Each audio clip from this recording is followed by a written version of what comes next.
Hello my dear students, आज मैं आपके लिए लेके आया हूं बायोमोलिक्यूल्स के बहुत ही बेहतरीन और easy notes, hand written notes. ठीक है, जैसे आप इसको पढ़ लेंगे ना बेटा, आपको सारे कॉन्सेप्ट क्लियर हो जाएंगे। अगर इन केस कोई भी कॉन्सेप्ट में किसी भी चीज में अगर डाउट होगा तो प्लीज मुझे कमेंट सेक्शन में बताइएगा। ठीक है, ये आपके नोट्स है बेटा, बायोमोलिक्यूल के हैंड रिटन नोट्स हैं, स्कूल के बच्चे के हैं बेटा हमारे। ठीक है, आपको पता है बेटा बायोमोलिक्यूल्स जनरली होते क्या है?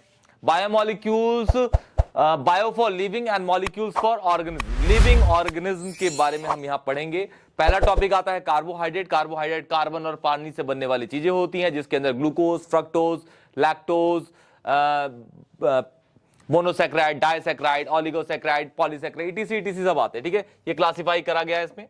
ठीक है, इस तरीके से ही आपको यहाँ पे रिड्यूसिंग, नॉन रिड्यूसिंग शुगर्स, इसके अंदर फिर प्रिपरेशन ऑफ ग्लूकोज, किस तरीके से हम ग्लूकोज को प्रिपेयर कर सकते हैं। जब हम सुक्रोज को पानी के अंदर डालते हैं तो हमारा ग्लूकोज फ्रक्टोज बन जाता है। ग्लूकोज और फ्रक्टोज दोनों के दोनों आपके होते हैं फंक्शनल आइसोमर, क्योंकि दोनों का सेम फॉर्मूला है, लेकिन ग्लूकोज के अंदर आपका एल्डोज शुगर होता है, एल्डिहाइड ग्रुप होता है, इसके अंदर आपका कीटोज शुगर होता है। क्लियर? ओके बेटा।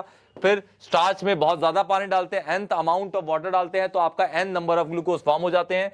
इसी तरीके से फ्रक्टोज का स्ट्रक्चर, ये केमिकल प्रॉपर्टीज, ये 6 रिएक्शंस है इसके अंदर ग्लूकोज की, ये बहुत ज्यादा इंपॉर्टेंट है। इसमें से 2 या 3 पूछी जाती है हर साल। जब मैं 2010 में मैंने बोर्ड के एग्जाम दिए थे तो हमारे सर ने बोला था कि बेटा अगर आपको समझ नहीं आता, मैथ्स के स्टूडेंट थे, अगर इनकेस आपको समझ नहीं आता तो इसको रट के चले जाना। और 3 नंबर का उस टाइम पेपर आता था, 16 चैप्टर थे। आज के टाइम में आपके पास 10 चैप्टर हैं, 3 नंबर का उस टाइम आता था चैप्टर, और तीनों के तीनों रिएक्शन इसी से फंस गई थी बेटा। इसके बाद आपका डिफरेंट टाइप ऑफ ये आपके मोनोसैकेराइड्स आ जाएंगे। ये बस आपको नोट्स प्रोवाइड कर रहा हूं बेटा। अगर आपको किसी भी चीज में डाउट होगा तो मुझे बताइएगा, मैं 1 शॉट वीडियो पूरी बायोमोलिक्यूल्स की बना के डाल दूंगा। और ये वाले नोट्स आप लोग डिस्क्रिप्शन बॉक्स से डाउनलोड कर सकते हैं। वीडियो अच्छी लगेगी तो अपने दोस्तों को भी शेयर करिएगा, चैनल को सब्सक्राइब करिएगा, वीडियो को लाइक करिएगा, और कोई भी डाउट होगा तो प्लीज मुझे कमेंट सेक्शन बताइएगा। ये डाइसैकेराइड्स आ गए बेटा। इसके बाद आपका आ जाएगा ये प्रोटोन वाला सिस्टम, प्रोटोन आ जाएगा बेटा, प्रोटीन आ जाएगा, सेलुलोज, ग्लाइकोजिन, ये प्रोटीन आ गया। प्रोटीन आपको पता अल्फा अमीनो एसिड से बनते हैं, सिंपलेस्ट फॉर्म इज ग्लाइसिन। ठीक है, उसके बाद एलानिन, वैलिन सब आ जाते हैं बेटा। ज्यूटरायन, डीनेचुरेशन प्रोटीन बहुत ज्यादा पूछा जाता है, और इन दोनों के बीच में भी बहुत ज्यादा डिफरेंस पूछा जाता है, फाइब्रस एंड ग्लोबुलर प्रोटीन के अंदर।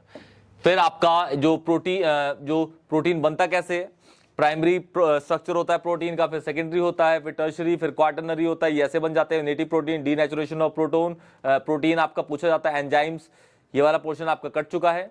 ठीक है, फैट सॉल्युबल, विटामिन है लेकिन इसमें, तो ये सारा न्यूक्लियोटाइड, न्यूक्लियोसाइड, ठीक है, DNA, RNA, nitrogenous base, ATGC, AUGC, adenine, thymine, guanosine ना, ये सारी चीजें आपको इसके अंदर पढ़ लेनी है बेटा। क्लियर? बहुत इजी नोट्स हैं, कोडोन्स वोडोन्स सब कुछ है। ये आपको पता है 5-3- कोडोन्स होते हैं, और ए टी के बीच में आपका डबल बॉन्ड हाइड्रोजन बॉन्ड होता है, जीसी के बीच में ट्रिपल बॉन्ड हाइड्रोजन बॉन्ड होता है। क्लियर? इस तरीके से आपको ये सारे डीएनए आरएनए का डिफरेंस दे रखा है, बहुत इजी। और ये नोट्स खत्म हो गए बेटा, बहुत इजी नोट्स हैं आप लोगों के लिए। अगर आपको कोई भी डाउट होगा तो प्लीज मुझे कमेंट सेक्शन में बताइएगा, वीडियो को लाइक करिएगा, चैनल को सब्सक्राइब करिएगा।